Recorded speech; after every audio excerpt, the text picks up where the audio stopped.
Ok.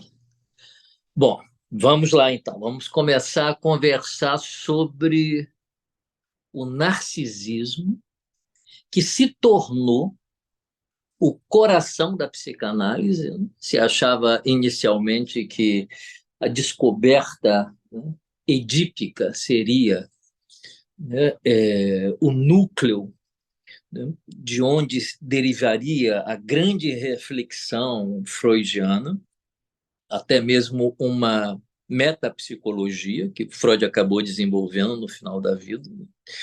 Mas a experiência narcísica e a descrição desse processo básico e inicial de toda a vida humana, né, seduziram de forma avassaladora todos os psicanalistas que se debruçaram, né, para estudar esse fenômeno e aprofundaram enormemente o conhecimento do narcisismo, e nesse sentido vale então citar as obras de Melanie Klein, que valorizou enormemente, né, o narcisismo, seus discípulos kleinianos, especialmente Herbert Rosenfeld, que descreveu um narcisismo maligno, né, uma estrutura verdadeiramente do mal, que seduz o ego a colaborar, né, com suas intenções, né, de destruir o indivíduo através de seduções perniciosas e enganosas e ilusórias.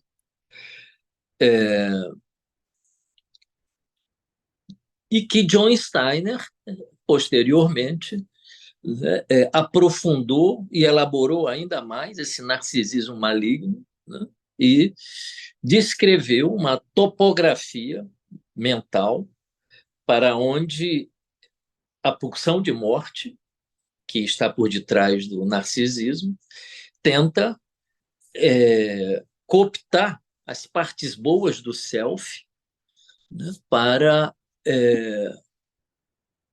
manter ali dentro daquele refúgio, manter essas partes boas do self, de maneira então que pudesse destruir o indivíduo e enlouquecê-lo, né, que é a experiência psicótica. Isso nos traz um conhecimento extraordinário de nós mesmos. Em que sentido? No sentido de perceber que o narcisismo é uma força absolutamente destrutiva, mas antes de ser destrutiva, e nós vamos entender por que ela se torna destrutiva, antes de ser destrutiva, é uma força de criatividade, é uma força de vida. Não há nenhuma possibilidade, né, de passar a existir neste mundo repleto de frustrações, de sofrimentos, de dores, né, a não ser que inicialmente, tão logo nós nascemos, né, nós precisarmos imediatamente de sermos validados na nossa existência. Então, eu gostaria muito que vocês tivessem isso em mente, que é muito importante a gente compreender esses primeiros momentos de nossa vida. E o que está acontecendo ali quando a gente vê aquele bebezinho passando a existir? Ele precisa receber amor. Ele precisa receber amor. A patologia narcísica que nós vamos encontrar nos transtornos psiquiátricos posteriormente é o resultado de uma falha básica, que é o título de um livro, inclusive, de um psicanalista chamado Michel Balint, A Falha Básica. A exigência do bebê dentro do corpo adulto do indivíduo, né, exigindo atenção, exigindo aplauso, exigindo reconhecimento, não conseguindo dar nada para o outro, usurpando do outro aquilo que o outro tem, exibe, né, o desastre que foi o início da vida daquela pessoa. Ela não recebeu muito amor. ela não foi mimada, ao contrário do que a gente diz, né? A gente diz que um narcisista é um mimado. Não, ele não é um mimado. Ele é um carente, na verdade, de mimo. O mimo não estraga ninguém. Nós precisamos do mimo para validar a nossa existência. Quando nós viemos ao mundo, nós acabamos de chegar, né, de uma estrutura indiferenciada para onde voltaremos. Quem sabe dizer de onde nós viemos? Ninguém sabe dizer. Quem sabe dizer para onde iremos quando morrermos? Também nós não sabemos. Nós só sabemos uma coisa, que antes nós não existíamos tal como existimos agora, personificado neste corpo e nesta mente. E passaremos também, em algum momento da nossa vida, a não existir mais com esse corpo e com essa mente. Nós vamos desaparecer. Nós temos horror a isso, pavor a isso. O sentimento de aniquilação que essa experiência traz, quando a gente analisa, por exemplo, alguém com transtorno de pânico, e o medo que a pessoa tem, o pânico que a pessoa tem de morrer, ali você está diante de uma experiência primeva, dos primeiros dias de vida. Foi exatamente aquilo ali que a pessoa viveu. E volta a viver como oportunidade que a vida traz para aquela pessoa de reparar o dano que foi causado no início de sua vida. Mas olha o nível de sofrimento, olha o sofrimento da pessoa. Olha aquela ansiedade que faz com que a pessoa trema, né? Tenha ataques de calor e frio, acredite que vai ter um ataque cardíaco e morrer bem ali, acredite que vai enlouquecer. Né? É um pânico tão avassalador que a pessoa se sente quase que vivendo num filme, que é a desrealização e a despersonalização, que são sintomas horrorosos. Só quem já experimentou isso sabe, né, como isso é devastador para o indivíduo, né, que daí para frente desenvolve uma ansiedade antecipatória por pânico de repetir a experiência. Então é um inferno, é um inferno. Mas aquele inferno ali já foi vivido. Aquele inferno é conhecido e ele tem que ser reparado. Ele tem que ser reparado. Eu costumo dizer que os objetos do conhecimento e da reflexão dos filósofos sobre a vida, sobre a morte, sobre o sentido da vida, sobre o significado da morte, sobre o absurdo da vida na literatura filosófica existencial, um Sartre, um Albert Camus, né? O sindromado por Pan, eu chamo de sindromado por Pan, porque pânico vem do deus Pan. O sindromado por Pan vive na pele. Ele é um filósofo que odeia ter que filosofar sobre o sofrimento dele, ele quer se livrar daquele sofrimento. As defesas que ele utiliza para se livrar do sofrimento são as mesmas defesas primitivas, né, da experiência inicial entre 0 e 3 meses, que é a tentativa de evacuar o aparelho mental para fora de si. É um estado alucinatório esse. É esquizoparanoide, verdadeiramente. É alucinatório, porque você não tem como se livrar da sua própria mente. Então, qual é a terapia para o pânico? A exposição, é óbvio. O que é a exposição? Não é outra coisa a não ser o que Freud, de forma magnífica e genial, chamava de teste de realidade. Você vai morrer? Então vamos morrer bem aqui. Nessa praça aqui que você vai morrer. Então nós vamos morrer lá na praça. Vamos ficar sentados lá no banco, tendo todos os ataques de ansiedade, até nós descobrirmos que verdadeiramente nós não vamos morrer. Isso resolve a fantasia interna que tem um poder de realidade tão violento, né? Essa é a descoberta de Freud, hein? A descoberta central de Freud é a realidade da fantasia. A fantasia é realidade psíquica. Ele descobriu a criança desesperada dentro da neurose. E Klein descobriu, ou, no sentido de ter investigado, o bebê.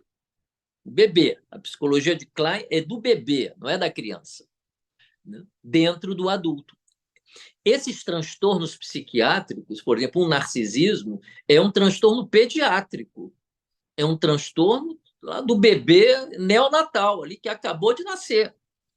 Se ele não foi validado, se a mamãe não disse para ele que é o bebê mais lindo do mundo, né, que é o bebê que ela estava esperando, se ela teve uma depressão pós-parto, se ela não teve, ainda hoje estava ouvindo aqui uma paciente, né, o filho fez uma adicção violenta, a drogas, né, teve que ser internado por dezenas de vezes, quase levou ela à bancarrota, porque as internações psiquiátricas em um lugar razoável é muito caro, né? E, e contando, quando eu peço para ela me contar como foi a história da gravidez, pronto, estava ali, né? É um filho que ela não queria ter, é um filho com um cara que ela casou, mas queria logo se separar. Em 3 meses ela percebeu que aquele cara, né, era um psicopata, né?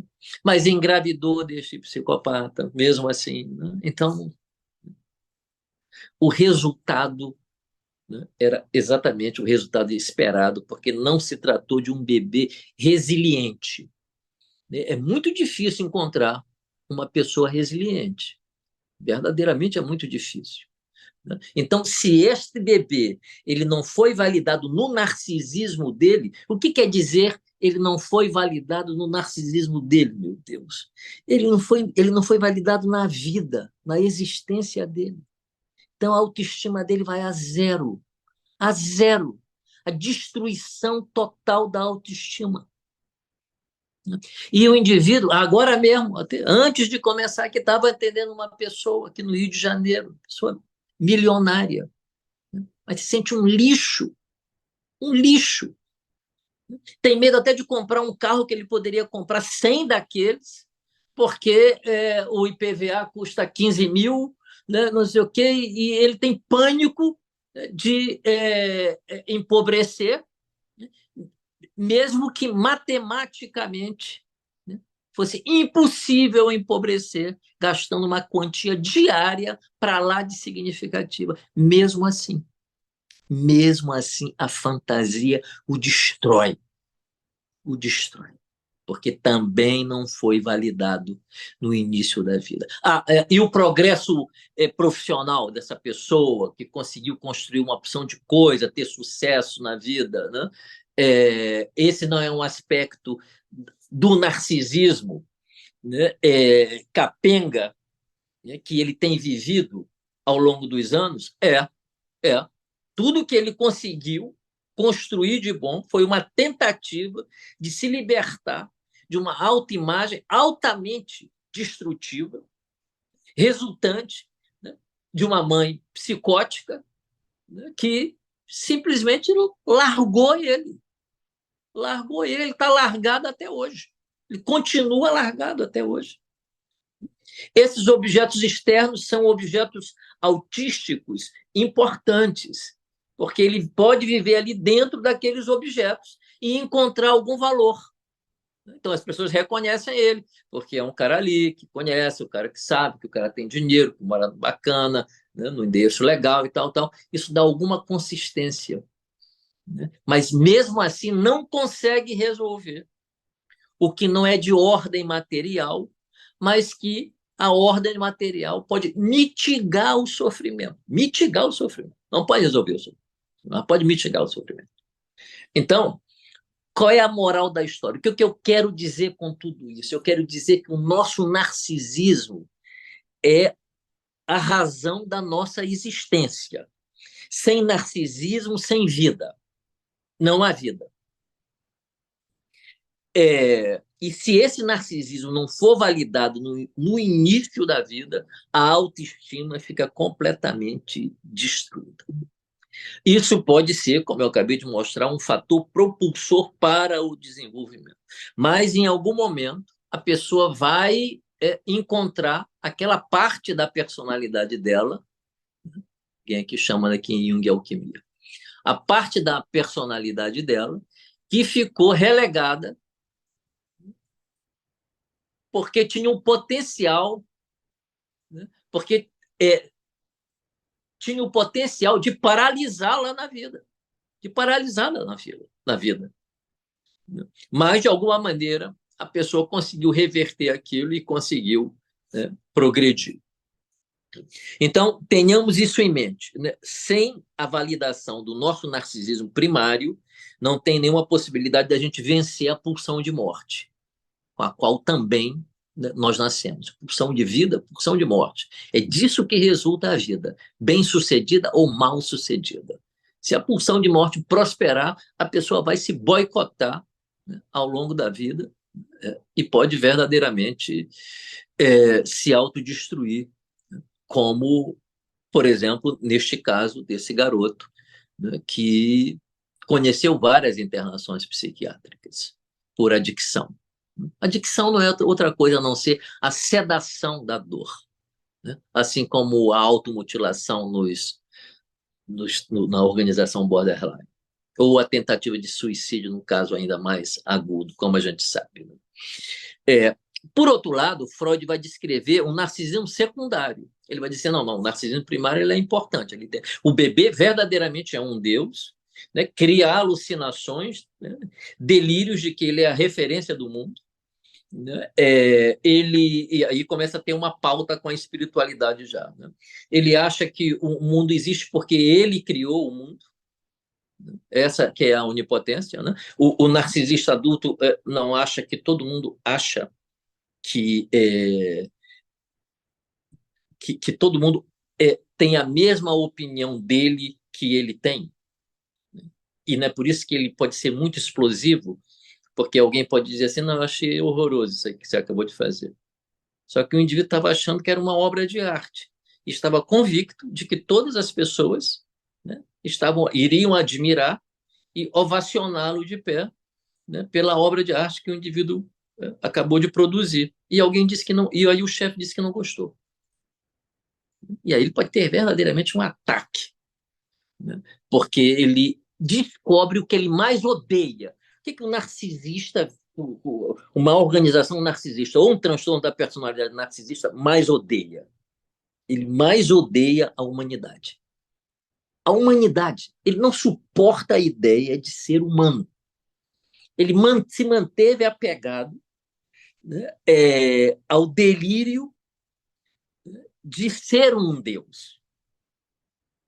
Ele não conseguiu sair dessa posição. E por que ele não conseguiu sair? Clinicamente, por que ele não conseguiu sair dessa posição? Porque ele não conseguiu introjetar amor suficiente para quando, no narcisismo secundário, as frustrações começam a participar da vida dele, ele tem introjetado amor suficiente para suportar a frustração. Ele não tem esse recurso interno. Ele, no aparelho mental dele, não construiu, não desenvolveu, porque não recebeu o amor necessário para, no narcisismo secundário, ao perceber que a mãe é um outro e que ele depende desta mãe para viver, então ele é capaz de não mais se socorrer, né, da fantasia delirante de onipotência, né, e passa então a se relacionar, né, com a realidade, que significa suportar, né, a frustração derivada de ter que esperar um pouco porque a mãe está demorando. Ele não usa mais o recurso delirante. Não usa mais o recurso delirante. Por que o narcisista adulto usa o recurso delirante? Porque ele não pode nunca conectar, né, a realidade interna dele. Porque a realidade interna dele, presta bem atenção nisso, é muito importante clinicamente. Porque a realidade interna dele é uma fantasia também. Ele acha que ele é um lixo. Isso também é uma fantasia. Ele não se dá conta de que isso também é uma fantasia. Ele dá consistência, né, a essa fantasia e a torna real, porque ele mesmo a torna real por dar consistência. Isso também tem uma conexão com a espiritualidade extraordinária. Todas as vezes que o Rabi ofereceu milagre, ele perguntou: você quer ser curado? Não, é que eu estou aqui já, eu não te perguntei isso, não me interessa quanto tempo você está aqui. Eu quero saber se você quer ser curado. Senão, eu quero ser curado, Senhor. Então, pega a tua maca, te levanta e vai para a tua casa. Porque a tua fé te curou. Aquilo que você acreditou, curou você. Aquilo que você acreditou, destruiu você. Esse é o ponto. Essa é a realidade da fantasia. O narcisista ele tá preso, né, em fantasias iniciais, né, que só podem ser debeladas, né, através. Só podem ser debeladas através da provisão amorosa do seio bom. Então, a gente nasce completamente perseguido, né, por objetos arquetípicos malignos. Nós nascemos, sim. É assim que a gente nasce. É desse jeitinho que a gente nasce. Né? Deus pode ser um cara muito estranho, porque é assim que a gente nasce. A gente não nasce, né, tranquilão, bacana, né, incrível. Assim, o universo não nasceu, como eu digo sempre, numa flor de lótus que se abriu no silêncio do infinito, daquela escuridão. Foi nascendo uma luz bela, né, rodeada de brilho, com uma música encantadora, e foi havendo uma expansão do universo tranquila e em paz. Nunca foi assim. Uma puta explosão. Nós continuamos a ouvir o barulho dessa explosão até hoje. E nesse exato momento, o universo está explodindo em todos os cantos, em todas as galáxias. Estrelas estão nascendo, estrelas estão morrendo, buracos negros estão fagocitando o que passa por perto. É uma movimentação de violência cósmica muito parecido com a gente. A gente é bem parecido com o universo. É por isso que a gente é violento. A gente é violento porque a gente é filho da violência. E enquanto nós não assumirmos a nossa pulsão de violência e de agressividade, enquanto nós não nos dermos conta de que é o ódio que vem primeiro do que o amor, nós vamos falar bonito nos púlpitos, mas ao sair dali, nós vamos praticar o ódio, a inveja, a raiva, vamos ficar ressentido porque fomos magoados no nosso ego, qualquer coisa, né, nos machuca. Vamos disputar poderzinho de nada, poderzinho. Vamos disputar. Vamos brigar para ser síndico. Né? Vamos brigar para. A vaga lá do estacionamento é minha, eu cheguei primeiro, é minha. E vai ter confusão, tem até morte e briga, se alguém botar no primeiro. A gente vai ficar ferido, né, em nosso narcisismo, né, porque o mundo nos deve. E nos deve ainda mais quando nós acreditamos estarmos repletos de razão. De razão. A razão nos legitima a perpetrar contra o outro indivíduo ou coletivo maldades. Nós queremos um motivo para fazer a catexia da agressão, no nível individual, no nível coletivo, porque nós não conseguimos conter essa pulsão de agressividade. Então, um bando, isso eu vou repetir aqui o que eu li numa dessas mensagens do Instagram. Um bando de velhos narcisistas mandam no mundo e empurram os jovens, né, para a destruição da vida deles. Um bando de velhos narcisistas. Esses infelizes, né, eles não ficam felizes em serem infelizes sozinhos, porque a infelicidade, ela não verdadeiramente ela quer contagiar, porque é muito difícil ser infeliz, é muito difícil. A pessoa infeliz, ela precisa, porque ela é invejosa, ela precisa contaminar as outras pessoas. E aí nós inventamos uma porção de coisas para não alcançarmos o núcleo verdadeiro do nosso problema. Por exemplo, O Elon Musk quer ir para Marte. Só fazer em Marte. Aqui tem muita coisa para a gente fazer. Quando a gente fizer tudo aqui, a gente pode ir em Marte. Mas não há pressa para ir em Marte. Mas nós temos que, para fazer a catexia do nosso ódio, nós temos que inventar guerras. E aí nós inventamos uma indústria bélica, que é a indústria número um. Depois a farmacêutica, depois a indústria do sexo, né, que produz dinheiro. Então, nós sempre inventamos uma desculpa para fazer aquilo que a pulsão de morte quer que a gente faça. Porque nós não temos condições de encarar. Assim como o sindromado por PAN não tem condições de encarar, né, aquela ansiedade esmagadora, aniquiladora. Ele não tem condição de encarar aquilo de uma vez por todas. Ele tem que ir devagarinho, né, usando uma medicação para diminuir o impacto da angústia. Porque a nossa realidade interna verdadeiramente é o maior desafio de nossa existência. É a nossa realidade interna. Tudo que acontece no mundo de bom e de mal, né, está dentro de todos nós, sem exceção.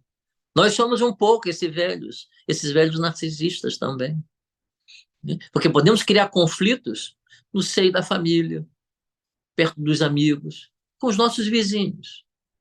Freud chama isso de narcisismo de pequenas diferenças. O cara era um gênio, né? Um gênio. Narcisismo das pequenas diferenças. Quer dizer, até a pequena diferença a gente faz. Porque o cara anda aqui na porra do corredor, ou a mulher, com aquele salto alto, 6 horas da manhã, né? E não durou 15 segundos para chegar até o elevador, né? Espera aí que a Beatriz está querendo entrar aqui e não está conseguindo. Deixa eu ver aqui se eu mando. Um minuto só. Deixa eu mandar aqui a senha para o, o WhatsApp dela. Encaminhar aqui para Beatriz.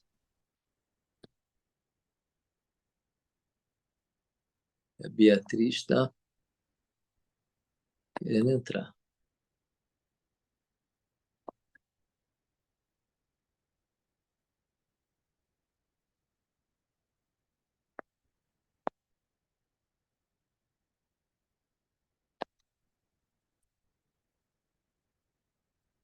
Pronto, vamos lá.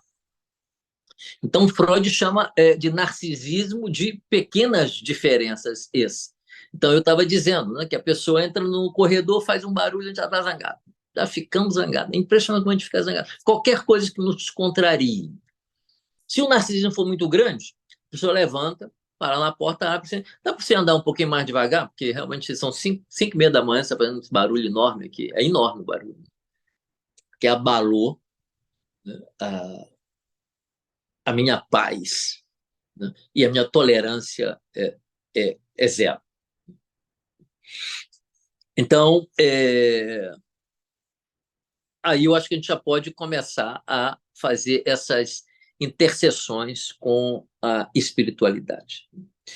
No narcisismo secundário, como eu disse ainda há pouco, né, há já uma tolerância à frustração e uma construção boa de relacionamento com a realidade, e isso só pode ser possível porque, na posição de desenvolvimento do ego anterior, houve uma introjeção satisfatória do leite bom, do seio bom, né, que foi introjetado, e esse seio bom agora, né, ele gera uma experiência de gratidão, né? O narcisista não tem nenhuma gratidão, nós sabemos disso.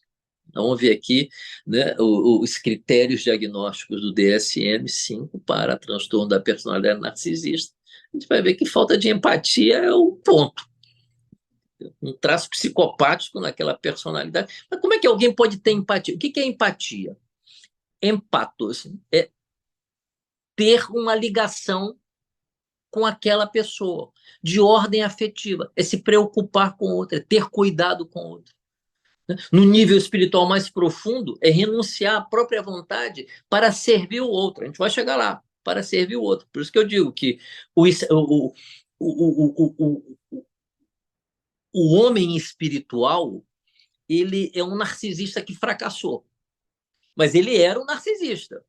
Para ser espiritual, tem que ter sido muito narcisista. Tem que ser muito narcisista. Porque para ser um homem espiritual, a palavra da vida daquela pessoa se chama renúncia. E renúncia é frustração. Renúncia é frustração. Alguém chega para mim e diz, um assalto, pode me dar sua carteira. E aí eu dou minha carteira. E eu posso dizer assim, eu acho que eu tenho R$ 50 aqui nesse bolso, você aceitaria? Como é que é? Se você aceitaria. É, a experiência de ser tirado de mim alguma coisa que é muito importante para o narcisista é insuportável. Para o homem espiritual é uma bênção. Porque ele Então, foi flagrado. Então, o Ele foi místico foi muito flagrado. frustrado, o místico foi muito frustrado. Isso. Peraí. Exatamente. Para ele é uma bênção. Por que é uma bênção? Porque foi alguma coisa que veio de fora, não foi um exercício espiritual provocado por ele próprio, porque mesmo aí há um controle do exercício.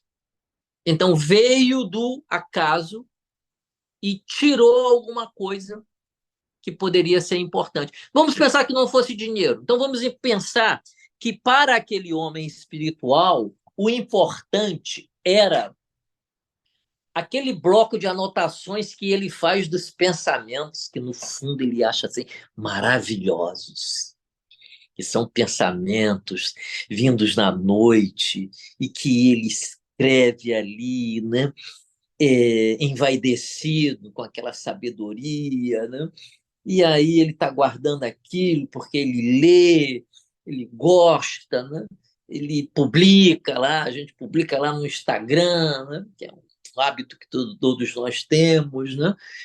E aí ele roubou, o cara levou, e ele não tinha uma cópia.